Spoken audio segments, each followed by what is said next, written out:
The search and rescue team moves through the deep woods in a silence so heavy it feels like a physical weight. They find him slumped against an old-growth tree, looking more like a gear advertisement than a victim. He is wearing a $3,000 Gore-Tex jacket and pristine tactical boots, but the man is stone dead. There are no claw marks on his skin from a predator attack. There are no broken bones from a catastrophic fall. He wasn't hunted by animals. He was murdered by a series of logical decisions his brain made in a state of absolute panic. When the rescuers open his high-end pack, they find the most damning piece of evidence, a 1/2 full bottle of water still tucked in the side pocket. He died of thirst while clutching the very resource that could have saved his life. He did exactly what he saw in the movies, and that cinematic logic became his death warrant. The brutal truth is this: when the world around you fractures, your instinct is not your savior, it is a traitor. It is a biological program written for a world that died 10,000 years ago. It screams at you to run, it tells you to hunt, it begs you to save your water for later. But in survival, there is no later. Later is just a graveyard for those who refuse to act in the now. If you follow your gut, you will die with a bag full of resources that should have kept you alive. Today, we are conducting a forensic autopsy on the 5 survival decisions you will get wrong if you don't master the machine between your ears. 1. The mobility trap, the circle of death. The second you realize you've stepped off the trail, your fight or flight response activates like a short circuit. Your heart rate spikes, your vision narrows, and your brain barks an order. Move, find the way back. The parking lot must be over the next ridge. This is the first fatal error, the mobility trap.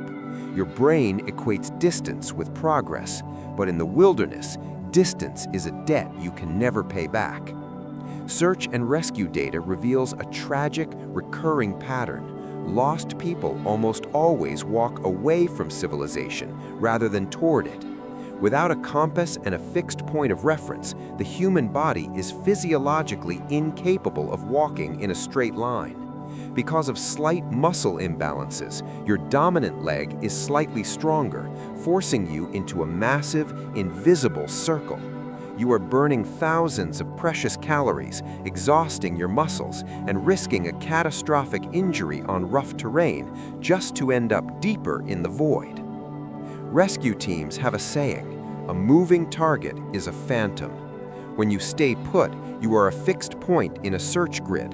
When you run, you are constantly expanding the radius and walking back into zones they just cleared. You are literally outrunning your own salvation. Unless you are in the path of fire or flood, stop. Become a statue, not a ghost. 2.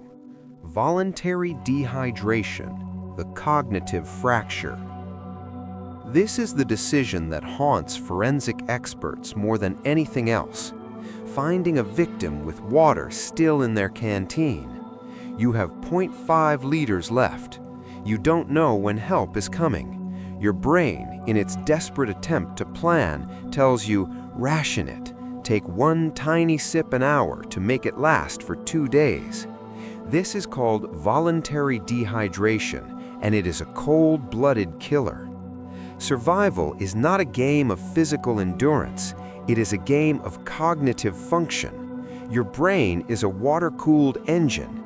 Even mild dehydration causes your judgment to shatter into pieces.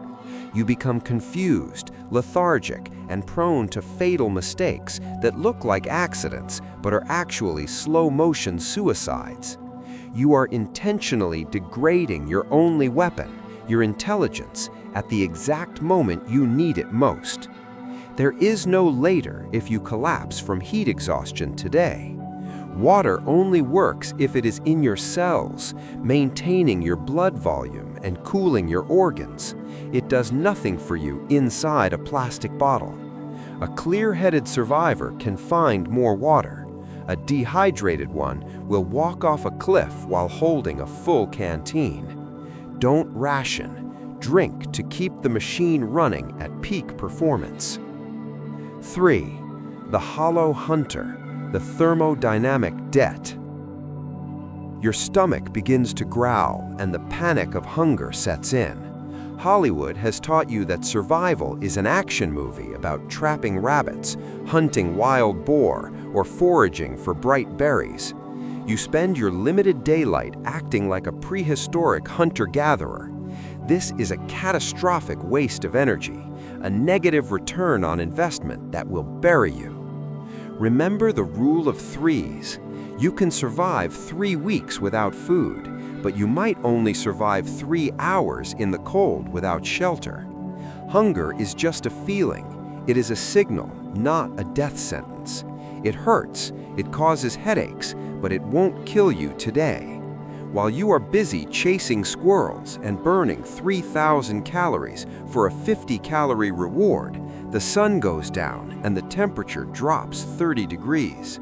Because you were focused on the 3-week killer, you ignored the 3-hour killer, hypothermia. Do not spend 1 calorie on food until your thermal safety is guaranteed. Ignore the growl in your gut. Focus on the debt of thermodynamics. You are a biological furnace. If you don't build a wall against the wind, no amount of rabbit meat will save you. 4. The river suicide, the acoustic shadow. Find a stream and follow it downstream. It will lead to a town. It sounds logical on a map, but on the ground it is often a suicide mission. In the wild, water does not flow through manicured meadows. It carves through the path of least resistance, which usually means steep canyons, slippery waterfalls, and impenetrable vegetation. By following a river, you are forcing yourself into the most dangerous, exhausting, and refrigerated terrain in the area. You will be climbing over wet rocks and fighting through thick brush that tears your clothes and skin to shreds. Worse yet, the roar of rushing water creates an acoustic shadow. It will drown out the whistles of search teams or the rotors of rescue helicopters. The air near the water is always colder and more humid, pulling the heat from your body much faster than the dry air of the ridges. Instead of going low into the damp dark, go high. Seek a ridge or a clearing. You need to be the most visible object in the landscape to be seen from the air. The river is a soundproof, refrigerated trap, not a highway home. 5. The fire fixation, the illusion of warmth. Night is falling, the rain starts, and you are shivering. Your brain, desperate for comfort, decides, I must build a massive fire. You spend the last 2 hours of usable light gathering damp wood and struggling with tinder with numb, clumsy fingers. Your last match flickers and dies. You are now exhausted, wet, and standing in the dark with no heat source. This is the fire fixation. Fire provides psychological comfort, but physics dictates that fire is incredibly difficult to sustain in a storm. It is an active system that requires constant fuel, which means constant energy expenditure from you. Shelter, however, is a passive position. A debris hut made of leaves, branches, and needles works like a giant natural sleeping bag, trapping your own body heat. Fire heats only the one side of you facing the flames, while the other side freezes. Insulation protects your entire core. Many bodies are found next to the cold ashes of a failed fire. They spent their last 2,000 calories on a spark instead of a barrier. Build shelter first, fire second. Insulation is a necessity. Fire is a luxury. The machine of trash and fury. Why do we make these mistakes? Why do we run when we should sit? Because humans crave control. Moving feels like progress. Rationing feels like planning. Hunting feels like mastery. But nature doesn't care about your feelings. It only cares about calorie conservation and the cold laws of thermodynamics. Real survival is boring, clinical, and repetitive. It involves sitting still in the dirt, drinking your water before you're thirsty, and piling up rotting leaves to sleep in. It isn't a macho action movie, it's a cold, calculated waiting game. When the map stops making sense and the system fractures, remember the protocol. Don't move, don't ration, don't hunt, don't go low, and don't obsess over fire. Nature isn't trying to kill you, but it won't help you either. The only thing that turns a crisis into a tragedy is the betrayal of your own mind. Subscribe to survive. This is the last log.